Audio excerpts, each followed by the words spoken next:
درخت فناوری اگه دو میوه بزرگ و اساسی داشته باشه، قطعاً یه دونه از اونها هوش مصنوعیه که ظرف چند ماه گذشته زلزله‌های بزرگی رو توی کل دنیا به وجود آورده. تقریباً تمام کمپانی‌های بزرگ آمریکا و سراسر دنیا سرویس‌های اختصاصی هوش مصنوعی خودشون رو راه‌اندازی کردن و دائما هم در حال توسعه دادن اونها و به‌روزرسانی کردنشونن و به زودی تقریباً تمام مردم دنیا میتونن تأثیرات شگفت‌انگیز هوش مصنوعی رو توی تمام ابعاد زندگیشون از نزدیک ببینن و لمس کنن. همکاری دو حوزه AI و بلاکچین میتونه اونقدر تاثیرگذار باشه که تا همین الان برخی از توکن‌های حوزه هوش مصنوعی تونستن صدها درصد سود و روانه جیب سرمایه‌گذاران خودشون بکنن. در این ویدیو به معرفی و بررسی 12 ارز و توکن قدرتمند در حوزه هوش مصنوعی میپردازیم که بعضی از اونها تثبیت شدن و بعضی هم تازه وارد و جدیدن، اما از نظر توسعه عملکرد خیلی عالی از خودشون به جا گذاشتن، اونم توی یه مارکت شلوغ و پر از ترافیک مثل AI.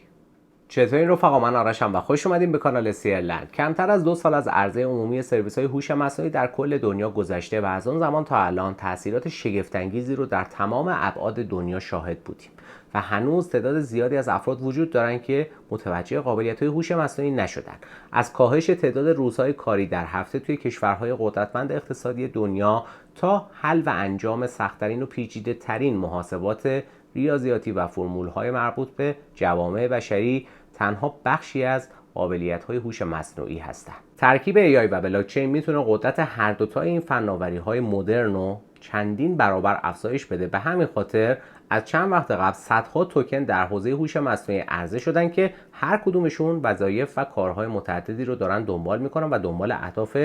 خاص خودشون هم میگردن. حدود 15 ماه قبل توی این ویدیو 11 ارز و توکن قدرتمند در حوزه هوش مصنوعی رو با هم بررسی کردیم که اگر الان برگردیم و اون ویدیو رو مجدد تماشا کنیم، از افزایش قیمت خیره کننده همه اون توکن ها هممون شگفت زده میشیم، چرا که چیزی در حدود چند صد درصد سود رو مجموعه اون توکن ها دریافت کردن که خارق العاده است و پیشنهاد میکنم حتما بعد از تماشای این ویدیو برگردید و اون ویدیو رو هم تماشا کنید برای بررسی ارزهای بیشتر. ارز اول فچ که برای اتوماسیون و راه اندازی کسب و کارها با استفاده از هوش مصنوعی روی شبکه بلاکچین کار میکنه و قابلیت‌های متعددی رو هم به سازمان‌ها، ارگان‌ها و کمپانی‌های بزرگ و کوچیک در سراسر دنیا ارائه میده با استفاده از هوش مصنوعی و در واقع پلتفرمیه که متشکل از چندین سرویس هوش مصنوعی که به صورت ایجنت کار میکنن و هر ایجنت مثل یک کارمند حوزه خاصی رو هدف میگیره و میتونه اونجا فعالیت بکنه. حوزه‌های متعددی مثل پاسخگویی به مشتریان به صورت خودکار، کمک کردن به مدیران ارشد برای تصمیم به حل مسائل و همچنین قابلیت‌های متعدد برای انجام امور مالی، اداری و تجاری و حتی امور مربوط به کشورها. برخی از قابلیت‌های فچ که میتونه کمک بکنه به خریداران و سرمایه‌گذارانش. شاید هم به همین خاطری که برخی از بزرگترین کمپانی‌های دنیا مثل ودافون و حتی کمپانی‌های بزرگ آلمانی مثل BMW، بوش و حتی دویچه تلکام از مشتریان پرپاقرص این فناوری و ارز دیجیتال هستن و روی سرمایه‌گذاری زیادی رو هم انجام دادن. از زمان معرفی فچ توی همون ویدیویی که همینجا بهتون معرفی کردم تا الان حدود 600 درصد افزایش قیمت رو تجربه کرده که رقم بسیار خیره کننده و شگفت انگیزیه. ارز بعدی سینگولاریتی نت یا توکنش AGIX که یکی از برترین و پیشرفته ترین توکن ها و شبکه‌های بلاکچین در خصوص حوزه هوش مصنوعی که در واقع یه هاب مرکزیه که بتونه سرویس های هوش مصنوعی متعدد رو جمع‌آوری بکنه که روی این شبکه کار بکنن و از قدرتشون استفاده بکنن برای پیشبرد مسائل و موارد مربوط به AI و هوش مصنوعی. یکی از قابلیت‌های اساسی که سینگولاریتی داره انجام میده اینه که از تکنولوژی بسیار پیشرفته AGI داره استفاده میکنه و توسعهش میده که نسل بعدی هوش مصنوعی هستش که حتی از هوش انسانی هم بالاتر و فراتر میره و میتونه مسائل بسیار پیچیده و سختی رو که انسان توش مونده رو حل بکنه در کسری از ثانیه. کمپانی‌های بسیار بزرگی مثل مایکروسافت هم دنبال یه همچین فناوری هستن و دارن توسعه میدن و همین کاریه که دقیقاً سینگولاریتی داره انجام میده. شاید به همین خاطره که ویتالیک بوترین خالق اتریوم هم یکی از طرفداران پروپاقرص این ارز و توکن دیجیتاله. نکته‌ای که احتمالاً بسیاری از شما تا الان نمیدونستید اینه که یکی از شرکای تجاری و سرمایه‌گذاران اصلی سینگولاریتی نت مؤسسه و کمپانی اوپن ای آی، خالق و شرکت مادر سرویس چت جی پی تی که خیلی هم معروفه، احتمالاً همتون باش کار کردید و چت جی پی تی و اوپن ای آی رسما روی سینگولاریتی نت سرمایه‌گذاری کردن و دارن کار میکنن. برای استفاده از همون فناوری که بهتون گفتم AGI که نسل بعدی هوش مصنوعیه. سینگولاریتی نت هم از زمان معرفی تا الان حدود 200% افزایش قیمت رو تجربه کرده. ارز بعدی اوشن پروتکلی که در واقع مارکت و هاب مرکزی برای خرید و فروش و ترید و تجارت داده کار میکنه در ابعاد بسیار بزرگ و گسترده که مورد نیاز هوش مصنوعی برای توسعه‌اش هم هست به شدت و کاربردهای خیلی زیادی هم داره برای پیشبرد اهداف و کارهایی در حوزه مالی، در حوزه‌های اقتصاد و حتی در حوزه‌های پزشکی که نیاز به داده‌های متعدد وجود داره و اوشن پروتکل این کار رو به راحتی انجام میده و به همین خاطر دو تا از بزرگترین شرکا و سرمایه‌گذاران اصلی این ارز و توکنش کمپانی‌های IBM و مایکروسافت هستند. اوشن پروتکل هم از زمان معرفی تا الان حدود 160% افزایش قیمت رو تجربه کرده. ارز بعدی نومرره که یه کار نسبتاً جالب و خلاقانه داره انجام میده. کمک میکنه به مؤسسات و سرمایه‌گذاران و کمپانی‌های بزرگی که فعالیت میکنن در بازارهای مالی برای تحلیل درست‌تر و دقیق‌تر بازارهای به خصوص استاک مارکت یا بازار سهام در آمریکا و اروپا و کمک میکنه با استفاده از قابلیت‌های مثل ماشین لرنینگ یا یادگیری ماشین و ترکیبش با هوش مصنوعی یه نتیجه قابل قبولی ارائه بده به مؤسسات و سرمایه‌گذارا که بتونن با دقت بیشتری سرمایه‌گذاری انجام بدن برای رسیدن به نتیجه. دو تا از سرمایه‌گذاران بزرگ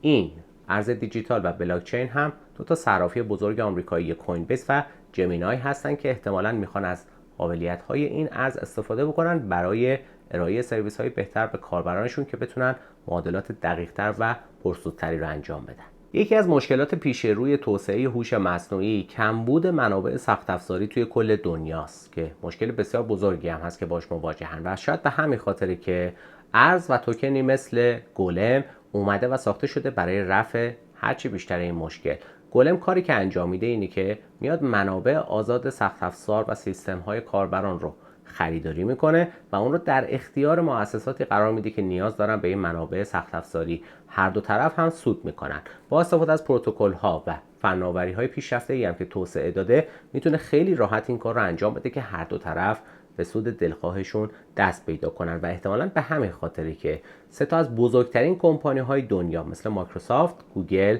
و آمازون که در حوزه ارائه زیرساخت‌های سخت افزاری دارن فعالیت میکنن، هر سه تاشون در ابعاد بسیار بزرگ از شرکا و سرمایه‌گذاران اصلی گولم محسوب میشن. از زمان معرفی تا الان هم گولم حدود 140% رشد قیمت رو تجربه کرده. تا اینجا توکن هایی رو با هم بررسی کردیم که قدرت خودشون رو تا حد بسیار زیادی توی مارکت AI تثبیت کردن و همچنان پتانسیل رشد بیشتر رو هم دارن. البته اینا صرفاً بخشی از توکن های تثبیت شده هستن. اگر دوست دارید ارزهای تثبیت شده بیشتر در این حوزه رو بشناسید و باشون آشنا بشید، پیشنهاد میکنم مراجعه بکنید به همون ویدیو که در ابتدای اینجا بهتون معرفی کردم. لینک ویدیو رو در بخش دیسکریپشن همین ویدیو هم قرار میدم. بعد از تماشا برید و اون ویدیو رو هم دنبال بکنید. ارزهای بیشتر تثبیت شده رو توی اونجا میتونید ببینید و باشون آشنا بشید. حالا در ادامه با هم توکن هایی رو بررسی میکنیم که جدید هستن نسبتاً و البته یکی از قابلیت ها و تفاوت عمده ای که دارن با توکن های دیگه ای که جدیدن اینه که طی چند وقت گذشته عملکرد خیره کننده ای از خودشون نشون دادن در بخش توسعه فنی و دیولپمنت و برنامه‌نویسی، همچنین توسعه سخت افزار و نرم افزار. ارز اوسس پروتکل یه هاب و شبکه است برای جمع‌آوری داده‌ها با حفظ حریم خصوصی، یعنی داده‌های وجود داره که اونجا صاحبان اون داده‌ها مشخص نیست و این خیلی هم اهمیت داره. خیلی از کمپانی‌ها به دلیل مسائل قانونی الان دنبال چنین داده‌هایی می‌گردن برای توسعه سرویس‌های هوش مصنوعی خودشون که کاربرد خیلی زیادی هم داره اوسس پروتکل، نه تنها توی هوش مصنوعی بلکه توی توسعه دیفای و حتی دیسنترالایز اپلیکیشن یا همون دی اپس ها که به زودی هم تعداد خیلی زیادتری از دی اپس ها رو شاهدش خواهیم بود. ارز بعدی یعنی نیر پروتکل جز اولین ارزاییه که احتمالاً قدیمی این کانال به خوبی باهاش آشنا هستن و سود بسیار عالی هم تو چند مرحله تا الان ارائه داده به سرمایه گذارانش. و نکته جالب اینجاست که نه تنها توی حوزه هوش مصنوعی فعالیت میکنه بلکه در حوزه های دیگه ای مثل دیفای و حتی دی اپس هم مشغول به کاره و سرویس هایی رو ارائه میده مثل افزایش سرعت تراکنش ها توی شبکه بلاکچین مربوط به هوش مصنوعی و حفظ امنیت داده ها روی شبکه بلاکچین خودش که برای فعالین و سرمایه گذاران و کسانی که سرویس های هوش مصنوعی رو دارن ارائه میدن چنین قابلیت های حیاتی و ضروریه که نیر پروتکل به خوبی داره روی اونها فعالیت میکنه و کار میکنه. ارز بعدی گراف و توکنش GRT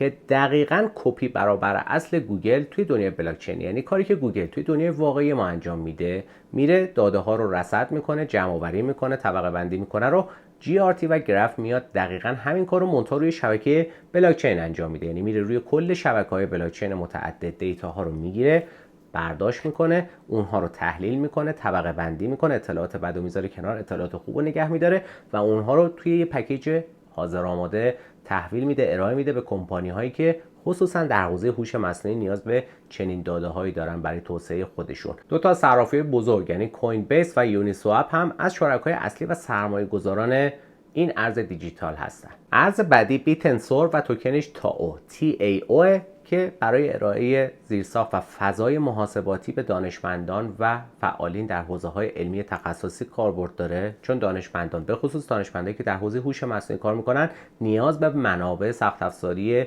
حرفه‌ای و قدرتمند در ابعاد بسیار بزرگ هستند، نیاز دارن به این موارد و تاو دقیقاً همینا رو در اختیارشون قرار میده و میتونه کسب درآمد هم بکنه، در این حال هم سرویس های مد نظر دانشمندان و فعالین رو در اختیارشون قرار بده. سه تا از بزرگترین سرمایه گذاران و شرکای اصلی این پروژه هم کمپانی های معروفی هستند مثل IBM، اینتل و کمپانی بزرگ آلمانی بوش. ارز بعدی و توکن اورای چین که اونم در واقع در حوزه جمع‌آوری داده برای هوش مصنوعی کار میکنه، که تفاوتش با سرویس های دیگه اینه که داده هایی که ارائه میده کاملا قابل اعتمادن. یعنی میاد خودش قبلش تصفیه میکنه، فیلتر میکنه و داده هایی که در اختیار مشتریان قرار میده برای استفاده کاملا ایمن، سیف و قابل اعتماد محسوب میشه. کاری هم که میکنه به قدری استراتژیکه که شرکای قدرتمندی مثل دو تا بلاکچین و ارز قدرتمندی مثل کازموس و چین لینک که همتون اونو میشناسید توی این کانال، از شرکای اصلی و سرمایه گذاراش هستن و از قابلیتاش استفاده میکنن که بیارن روی شبکه‌های خودشون حتی اونها رو هم استفاده بکنن برای جمع‌آوری داده‌های قابل اعتماد. توکن بعدی RLC که در واقع یه پلتفرم برای تبادل اطلاعات و داده است که تفاوتش با سرویس‌های مشابه اینه که یک، کارمزدش بسیار کمه و دو، امنیت کاربران و داده‌ها توش تضمین شده است و بسیار بالاست. تضمین میکنه داده‌های مرتبط رو با بالاترین کیفیت و کمترین قیمت در اختیار کاربران قرار بده، به خصوص مورد نیاز سرویس‌های توسعه دهنده هوش مصنوعی. به همین خاطره که طی ماه‌های گذشته مجبور شده بخش زیادی از عمده تمرکز خودش رو بذاره برای توسعه زیرساخت فنی و سخت افزاری و نرم افزاری خودش که بتونه پاسخگوی نیاز مشتریاش هم باشه. اما ارز آخر استریم آر و توکنش دیتا که یه کار خیلی خلاقانه و جاه طلبانه رو داره انجام میده که تجربه قبلی ما نداشتیم که ارزی باشه، توکنی باشه و شبکه‌ای باشه که این کارو بتونه انجام بده. استریم آر در واقع دیتا رو میتونه به صورت ریل تایم و در لحظه بگیره و روی شبکه بلاکچین ذخیره‌اش بکنه. مثلا اطلاعاتی که دیتایی که سنسورها توی لوازم خانگی، توی ماشین، اتومبیل، توی شهر، دکل‌های مخابرات و انواع اقسام مواردی که سنسورها دیتا میگیرن رو میتونه در کسری از ثانیه بیاره و روی شبکه بلاکچین ذخیره بکنه و تمام این قابلیت‌هایی که ارائه میده جون میده برای IoT یا اینترنت اشیا که تقریبا الان همه ماها توی خونمون حداقل چند تا از وسیله خونگی ما متعلق به IoT یعنی سنسور دارن و وصل میشن به شبکه اینترنت و روز به روز هم هرچی بیشتر میگذره این IoT توی ابعاد مختلف زندگی همه ما بیشتر هم میشه و کاربرد استریم آر بیشتر خودشو نشون میده. شاید به همین خاطره که چند تا از غول‌های اقتصادی و صنایع بزرگ آلمان مثل دایملر که کمپانی مادر